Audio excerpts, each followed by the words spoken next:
ஓம் ஏகதந்தாய தத்புருஷாய வித்மகே வக்ரதுண்டாய தீமதன்னோ பரசோதியாத்.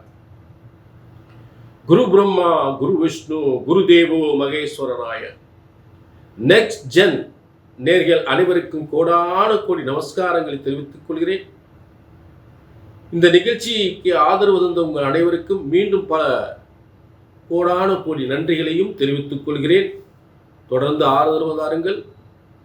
தொடர்ந்து எல்லாருக்கும் சப்ஸ்கிரைப் பண்ணுங்க, ஷேர் பண்ணுங்க. நிகழ்ச்சிக்கு ஆதரவு கொடுத்தவங்க உங்கள் அனைவருக்கும் மீண்டும் நன்றி தெரிவித்துக் கொண்டு, இப்போ பங்குனி மாத பலன்கள், அதாவது தமிழ் மாதம் சித்திரை முதல் பங்குனி வரை. அப்போ இந்த தமிழ் வருடத்தின் இறுதி மாதம் பங்குனி மாதம், தமிழ் வருடத்தின் இறுதி மாதம், விசுவாச ஆண்டின் இறுதி மாதம் முடிவடை போகின்றது. இந்த பங்குனி இறுதி மாதத்தில் என்ன ஒரு விசேஷமான ஒரு அமைப்பு நடந்திருக்கிறது அப்படின்னு பார்த்தோம்னா, காலப்புருஷ தத்துவத்துக்கும் 12ஆம் இடம்,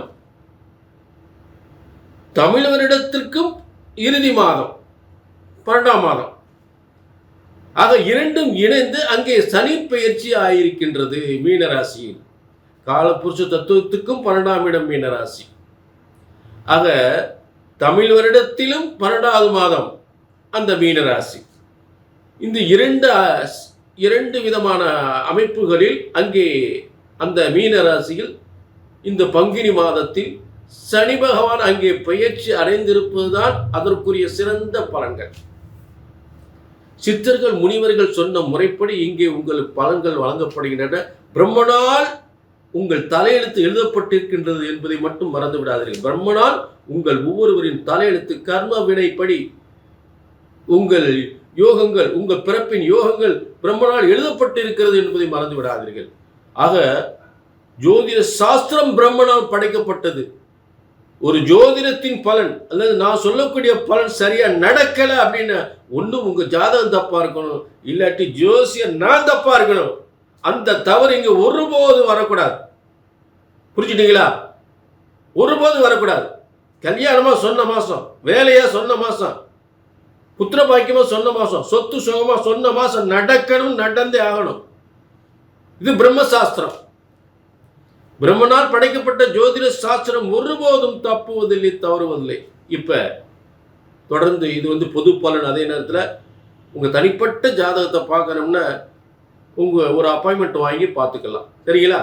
ஆக இப்ப எல்லா ராசிக்குமே பங்குனி மாத பலன்களை நாம் சிறப்பாக பார்க்க போகின்றோம். பங்குனி மாத பலன்கள், மீனராசினர்களே, உங்களுக்கான பங்குனி மாத பலன்கள்.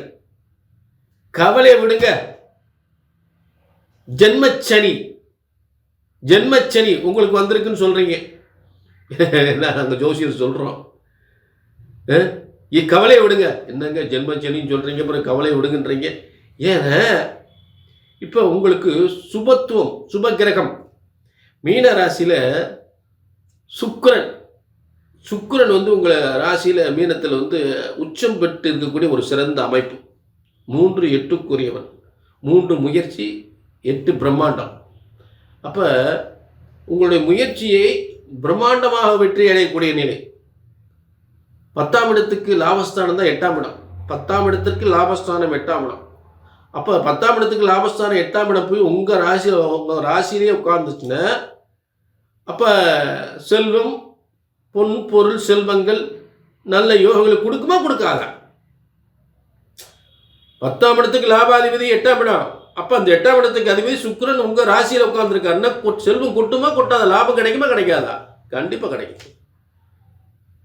பல வழிகளில் செல்வத்தையும் கணவனால் மனைவியால் செல்வங்களை கண்டிப்பாக லாபத்தை பெறலாம். அதில் எந்தவித மாற்றமே இல்லை. இப்போ உங்களுக்கு என்னென்ன, இந்த தனஸ்தானாதிபதி செவ்வாய் போய் 12ஆம் இடத்துல உட்காந்துருக்காரு. அப்போ தேசம் விட்டு தேசம், ஊர் விட்டு ஊர், இடம் விட்டு இடம் மாற்றம், இடம் மாறி தொழில் பண்ணுவது, இடமாற்றத்தினால் ஒரு வருமானத்தை பெறுவது அப்படின்ற அந்த மாதிரி கிரக அமைப்புகள் உட்காந்துருக்கு. மேலே அதுக்கு தகுந்த மாதிரி உங்களுக்கு மீனராசிக்கு 4ஆம் அதிபதியும் 12ஆம் இடத்துல உட்காந்துருக்காரு. அப்போ படிக்கிறவங்க இந்த படிப்புக்காக வெளிநாட்டுக்கு போகிறதோ, வெளி மாநிலம் போகிறதோ, இதெல்லாம் மீனராசி பிள்ளைகளுக்கு நடக்கும். மீனராசிக்காரங்களுக்கு, மீனராசி பிள்ளைகளுக்கு நடக்கலாம். ஏன்னா அந்த கல்விக்குரிய அந்த இடத்துல குருவர் அந்த இடத்துல உட்காந்துருக்காரு.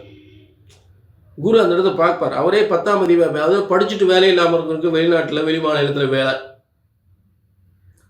ஏன்னா அவர் 4-10க்குரியவராகி படித்தவங்களுக்கு வேலை, உயர்கல்வி படிக்கிறவங்களுக்கு வெளியூர் போய் படிக்கிறது, படித்தவங்களுக்கு வெளியூரில் வெளிநாட்டில் வெளி மாநிலத்தில் வேலை உத்தியோகம், இது கண்டிப்பாக நிச்சயம் உண்டு. அப்போ அடுத்ததாக உங்களுக்கு மீனராசிக்கு 12ஆம் அதிபதி சனி பகவான் 10, அதாவது 11-12க்குரிய மீனராசிக்கு 11-12க்குரிய சனி பகவான் ஜென்மத்தில் உட்கார்ந்துருக்காரு. அதே நேரம் சூரியன் இருக்காரு. அப்போ சுக்கிரன் நல்ல பலன்கள் கொடுக்கக்கூடியவர். அதாவது ஒரு சனி பகவான் மட்டும் தனிப்பட்ட முறையில் இருந்தால் கொஞ்சம் பிரச்சனைகள் இருக்கும். அப்போ சுக்கிரன் சனி சேரும் போது யோகமாக மாறிடும், மிகப்பெரிய யோகமாக மாறிடும். அதுதான் இந்த பங்குனி மாதம் மீனராசிக்கு சூப்பர் பிரமாதம். புரிஞ்சுட்டீங்களா? ஆக ஒரு நிர்வாக பொறுப்பு, அதிகாரத்துவான உத்தியோகங்கள், செல்வங்கள் சேரக்கூடிய நல்ல யோகங்கள் கிரகங்கள் சேரும்போது தான். இப்போ சனி சூரியன் மட்டும் இருந்தாச்சும் பிரச்சனை தான்.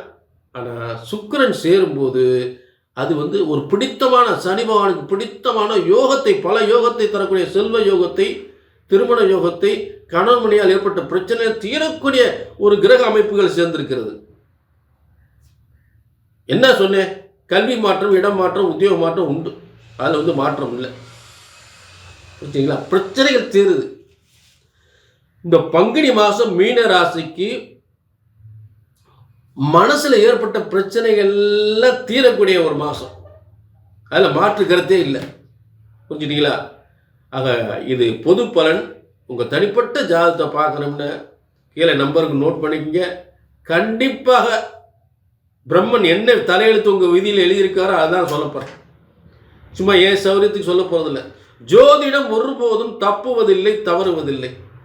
சரியாக கணித்த சரியாக நடக்கும். சரிங்களா? ஆக மீண்டும் ஒரு நல்ல சந்தர்ப்பத்தை சந்திக்கும் வரை உங்களிடமிருந்து விடைபெறுவது சித்தர் வாக்கு ஜோதிடர் பாலச்சித்தர். நன்றி, வணக்கம்.